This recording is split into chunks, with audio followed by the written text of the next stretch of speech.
শহীদের রক্ত যখন রাঙিয়ে গেল ঢাকার রাজপথ, তখন দ্রোহের আগুনে কবি মাহবুবুল আলম জানিয়েছিলেন ঘাতকের ফাঁসির দাবি। কাঁদতে আসিনি, ফাঁসির দাবি নিয়ে এসেছি। একুশের আন্দোলন নিয়ে লেখা এটি ছিল প্রথম কবিতা।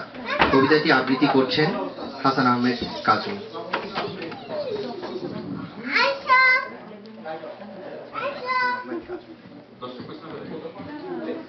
এখানে যারা প্রাণ দিয়েছে রমনার ঊর্ধ্বমুখী কৃষ্ণচূড়ার তলায়, যেখানে আগুনের ফুলকির মতো এখানে ওখানে জ্বলছে অসংখ্য রক্তের ছাপ, সেখানে আমি কাঁদতে আসি।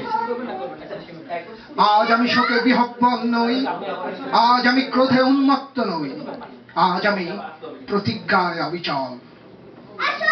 যে শিশু আর কোনোদিন তার পিতার কোলে ঝাঁপিয়ে পড়ার সুযোগ পাবে না, যে গৃহবধূ আর কোনোদিন তার স্বামীর প্রতীক্ষায় আঁচলে প্রদীপ ঢেকে দুয়ারে আর দাঁড়িয়ে থাকবে না, যে জননী খোকা এসেছে বলে উদ্দাম আনন্দে সন্তানকে আর বুকে জড়িয়ে ধরতে পারবে না, যে তরুণ মাটির কোলে লুটিয়ে পড়ার আগে বারবার একটি প্রিয়তমার ছবি চোখে আনতে চেষ্টা করেছিল, সে অসংখ্য ভাই বোনদের নামে আমার হাজার হাজার ঐতিহ্য লালিত যে ভাষায় আমি মাকে সম্বোধনে অভ্যস্ত, সেই ভাষা ও স্বদেশের নামে এখানে এই বিশ্ববিদ্যালয়ের উন্মুক্ত প্রাঙ্গণে আমি তাদের ফাঁসির দাবি নিয়ে এসেছি, যারা আমার অসংখ্য ভাই বোনকে নির্বিচারে হত্যা করেছে।